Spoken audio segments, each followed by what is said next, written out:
Baik, eh, kita sudah bicara bagaimana membangun transportasi, teori-teori yang kita terapkan. Kemudian juga kita sudah membicarakan strategi ke depan.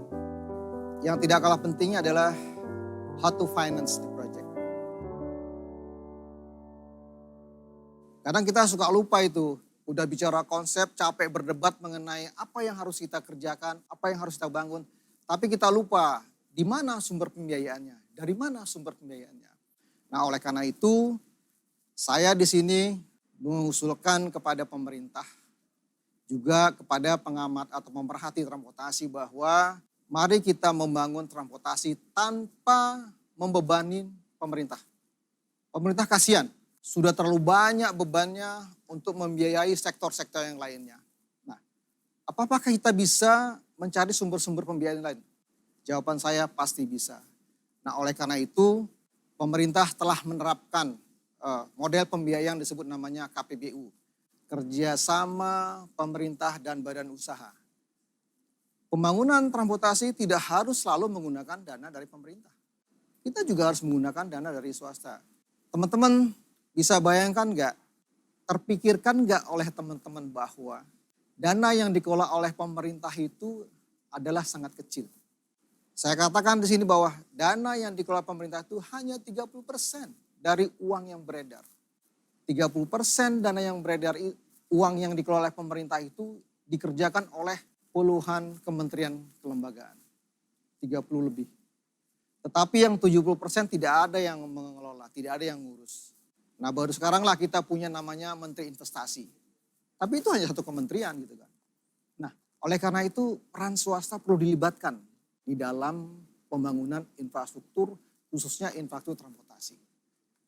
Tapi teman-teman swasta dia tidak akan tertarik kalau memang pemerintah tidak coba untuk menjembatani atau mengundang atau menggait para swasta bagaimana sih berbisnis di bidang transportasi yang bisa menguntungkan. Nah, oleh karena itu dengan pola KPBU, pemerintah mencoba untuk supaya swasta bisa terlibat membangun transportasi khususnya di perkotaan. Kenapa saya bilang di perkotaan? Karena memang transportasi di perkotaan lah yang mungkin potensi cukup besar ya, cukup besar untuk dikerjakan oleh swasta. Tidak hanya cukup itu, seringkali kita juga lupa bagaimana sih kita memelihara yang sudah kita bangun. Ya kan? Angkutan massal, para operator yang menjalankan angkutan massal sering bangkrut di ujung usahanya karena memang mereka tidak bisa memelihara kendaraan-kendaraan yang ada. Pemerintah sudah berusaha bagaimana sih mengatasi biaya operasional yang bisa diperbantukan kepada operator-operator itu. Pemerintah mencari solusi. Apa solusi yang terbaik, ya kan? Kalau bisa sebenarnya angkutan massal ini dia bisa membiayai diri sendiri gitu, tanpa ada bantuan siapa-siapa. Nah, oleh karena itu pemerintah mengenalkan sekarang namanya by the service. Artinya apa by the service? Bahwa pemerintah akan jamin dibayar para operatornya per kilometer. Apakah itu ada penumpang ataupun tidak ada penumpang. Dengan demikian maka operator akan bisa survive. Supir akan digaji secara bulanan, tidak berdasarkan penumpang. Nah, inilah saya pikir by the service ini adalah program pemerintah yang harus disebarluaskan. Membangun angkutan atau infrastruktur transportasi tidak bisa dia berdiri sendiri. Dia harus dikaitkan dengan konsep-konsep pengembangan kewilayahan. Seringkali sekarang misalnya developer membangun perumahan tanpa ada angkutan massal. Nah, ini saya kaitkan dengan IKN, Ibu Kota Negara. Nah, sekarang kan kita lagi matanya semua ke Kalimantan nih gitu kan. Bagaimana sih Ibu Kota Negara bisa dibangun kemudian ditunjang oleh angkutan transportasi atau infrastruktur transportasinya. Sama prinsipnya itulah. Bahwa IKN, pemerintah sudah mengatakan duit pemerintah terbatas. Nah, oleh karena itu peran swasta perlu dilibatkan, termasuk di bidang transportasi. Nah, konsep pengembangan wilayah, transportasi tidak bisa berdiri sendiri.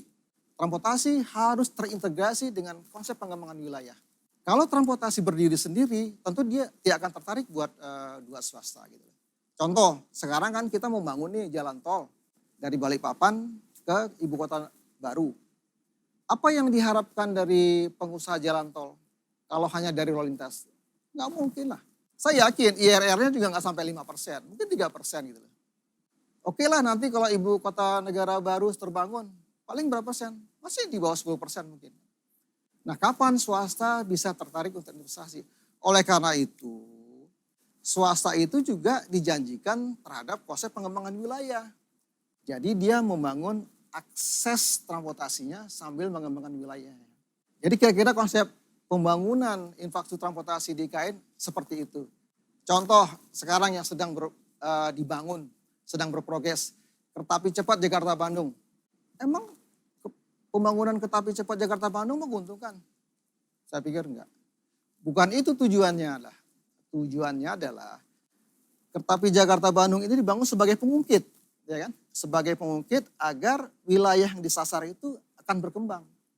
Nah makanya konsep pengembangan wilayah dengan kereta api cepat itu harus menjadi satu kesatuan. Investasi yang terintegrasi, nggak bisa diri sendiri gitu. Jadi ya keuntungan dari pengembangan wilayah itu bukan dari transportasi, bukan. Transportasi hanya pengungkit. Nah pola-pola mindset pemikiran seperti inilah yang harus kita kenalkan kepada dunia infrastruktur khususnya transportasi. Contoh kita membangun jalan tol di Kalimantan. Apa kita harus mengharapkan dari traffic? Tidak mungkin. Tidak akan pernah tercapai keuntungannya. Kecuali di Pulau Jawa terjamin. Intinya adalah jangan sekali berpikir bahwa pembangunan infrastruktur berdiri sendiri. Dia harus dikaitkan dengan pengembangan wilayah. Demikian materi yang saya sampaikan. Yang pertama saya sampaikan bahwa bagaimana hubungannya antara transportasi dan ekonomi. Kemudian kita harus mendobrak tabu dari kebiasaan-kebiasaan yang ada dalam mengatasi transportasi. Kemudian ketiga bagaimana membiayai transportasi tersebut. Semoga materi yang saya berikan sangat bermanfaat buat teman-teman sekalian. Saya Bambang Prihartono mengucap terima kasih. Wassalamualaikum warahmatullahi wabarakatuh.